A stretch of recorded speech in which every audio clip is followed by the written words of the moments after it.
Bienvenue dans votre journal de l'international sur Tchad Info TV. Voici les titres de cette édition. Champion du monde de rugby pour une 4e fois, les Springboks d'Afrique du Sud rentrent avec le trophée.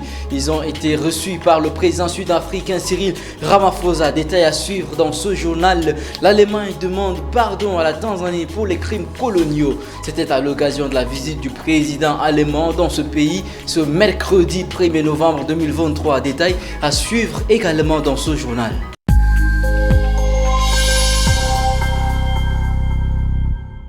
Mesdames et messieurs, bonsoir. Les Springboks, champions du monde de rugby pour une 4e fois, ont été reçus par le président Cyril Ramaphosa. Ils ont battu la Nouvelle-Zélande pour se hisser historiquement au sommet. Le seul pays au monde à avoir gagné 4 fois la Coupe du monde de rugby, Bécoutou Junior. Les Springboks, champions du monde de rugby de retour en Afrique du Sud, qui célébraient leur victoire jeudi à Pretoria, ont été reçus par le président Cyril Ramaphosa comme des joueurs entrés dans la légende. Ils entament leur défilé en bus chez eux à Pretoria, en Afrique du Sud, sous les applaudissements des milliers de supporters venus célébrer leur 4e sacre mondial à Paris. Les supporters sud-africains réunis à Johannesburg ont souffert pendant une finale tendue contre les All Blacks avant de la libération de l'ultime coup de sifflet qui a consacré une 4e victoire de la nation arc-en-ciel dans la prestigieuse compétition. Le chef de l'État a déclaré un jour férié le 15 décembre et a surtout mis en avant des réalisations de son mandat qui donneraient, selon lui, des raisons d'espérer.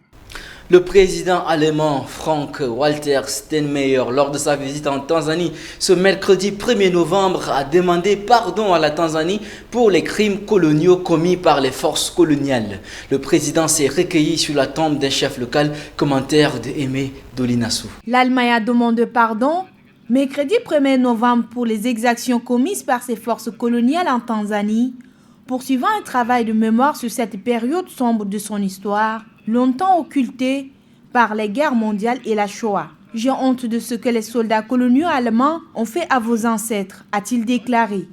Le président s'est également recueilli sur la tombe d'un chef local. « Ma chère famille, je pleure avec vous le chef Songea et tous ceux qui ont été exécutés », faisant référence au chef de la rébellion de l'époque Songea Mbano, pendu et décapité par les Allemands. Ses descendants sont toujours à la recherche du crâne de ce chef, très probablement transporté ensuite en Allemagne dans un musée ou une collection ethnologique comme de nombreux ossements d'Africains à l'époque coloniale en vue d'être étudiés.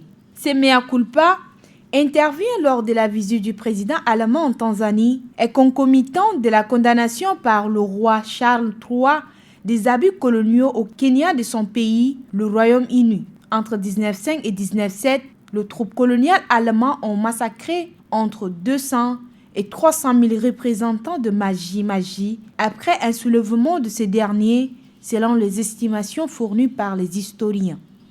Ce vendredi 3 novembre marque la fin d'une visite de 4 jours du roi Charles III et la reine Camilla. La première visite de Charles III en tant que roi dans un pays du Commonwealth. Il a placé la question du changement climatique au centre de sa visite tout en condamnant les exactions de l'ancienne puissance coloniale sans demander pardon. Bécoutou Junior. Le roi Charles III et la reine Camilla ont achevé vendredi leur visite d'État au Kenya. Le couple royal s'est envolé pour Londres en début d'après-midi de ce vendredi après 4 jours de visite dans ces pays d'Afrique de l'Est.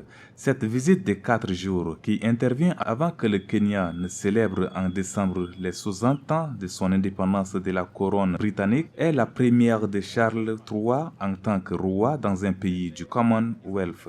Durant sa visite, le souverain engagé de longue date pour l'environnement a mis l'accent sur la lutte contre le changement climatique. La visite de Charles III, 74 ans, laisse des réactions mitigées dans cette ancienne colonie britannique.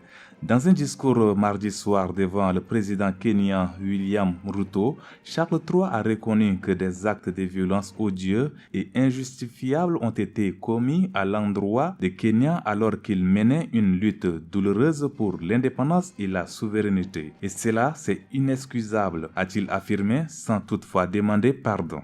Plusieurs organisations d'anciens combattants et de défense des droits humains espéraient des excuses pour les violences subies durant la période de la colonisation britannique, marquée notamment par la brutale répression de la révolte des Momo qui a fait officiellement plus de 10 000 morts entre 1952 et 1960. Et puis au Mexique, des manifestants se sont cousus les lèvres pour demander des permis de transit. Ce sont des migrants mexicains, honduriens et des Vénézuéliens qui veulent traverser le Mexique vers les États-Unis. Aimé Dolinassou.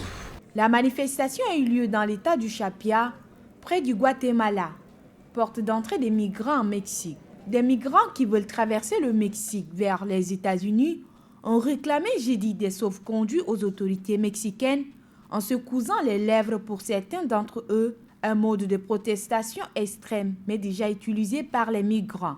La manifestation a eu lieu à 40 km de Tapachula où des milliers de migrants ont manifesté lundi pour demander aux autorités mexicaines des permis de transit les permettant de marcher jusqu'à la frontière américaine.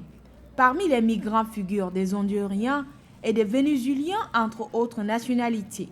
Washington s'est récemment entendu avec Caracas pour renvoyer un avion de Vénézuéliens entrés illégalement aux États-Unis avant le 31 juillet.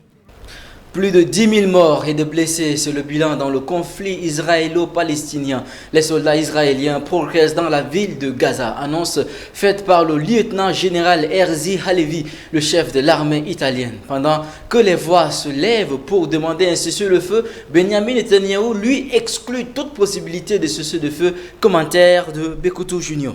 Le chef de l'armée israélienne, le lieutenant-général Herzi Halevi, a déclaré que ses soldats pénétraient plus profondément dans la ville de Gaza tout en affrontant un ennemi brutal lors d'une visite à la base aérienne de Palmachim.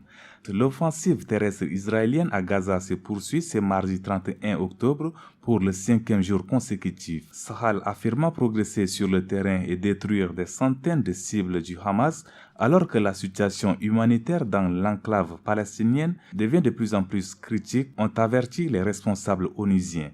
L'armée de l'air, pour sa part, continue à couvrir des troupes et les chars qui combattent au sol. Au cours de l'un de ces bombardements mercredi, Sahal a affirmé avoir tué le commandant du réseau de missiles guidés anti-chars du Hamas, Mohamed Assar, lors d'une frappe aérienne au sein de l'enclave côtière. Déclenchée par l'attaque sanglante et sans précédent perpétrée le 7 octobre par le mouvement islamiste palestinien en Israël, la guerre a déjà fait des milliers de morts et menace d'embraser la région. Au 25e jour, les appels à une trêve humanitaire afin de soulager les souffrances des 2,4 millions d'habitants de Gaza restent sans suite, malgré les cris d'alarme des ONG. Le premier ministre israélien Netanyahou a exclu lundi soir tout cessez-le-feu. L'accident d'un camion d'aide humanitaire d'Égypte à Rafah a favorisé le pillage des cartons de biscuits par les habitants qui accusent l'Égypte d'envoyer des produits sur le point de s'expirer.